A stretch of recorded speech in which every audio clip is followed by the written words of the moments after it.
তো আসসালামু আলাইকুম গাইস, আমরা দেখতে পাচ্ছেন যে আমরা নতুন ইসলামিক বুক নিয়ে চলে আসলাম। ইসলামিক কিছু কথা বলতে আপনাদের সাথে। তো আসলেই ইসলামের বর্ণনা এসেছে যে মানুষের জীবন অনেক কঠিন এবং সহজ। কেননা সহজ পথে চলতে গেলে জীবন সহজ এবং কঠিন পথে চলতে গেলে জীবন কঠিন।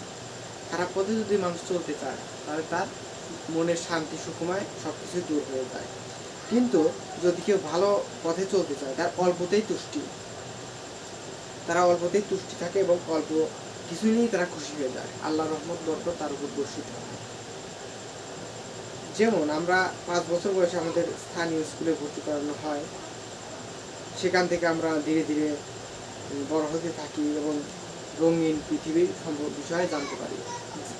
আল্লাহ যেমন আমাদের বিবেক বুদ্ধি জ্ঞান বুদ্ধি দিয়েছে, তেমনই আমরা এর সাথে বড় হয়েছি এবং আরও অন্যান্য কিছু শেখার তৌফিক আল্লাহ দিয়েছেন, যাতে আমরা ভালো কিছু করতে পারি জীবনে। এবং আল্লাহর উপর ভরসা রেখে কাজ করুন, এগিয়ে যাই, তাহলে আমাদের জীবন আরও সুন্দর ও সুখময় হবে। তো আশা করি এভাবে আমাদের জীবন পরিচালনা করা উচিত। যেমন আমাদের শৈশবের দিনগুলো আমরা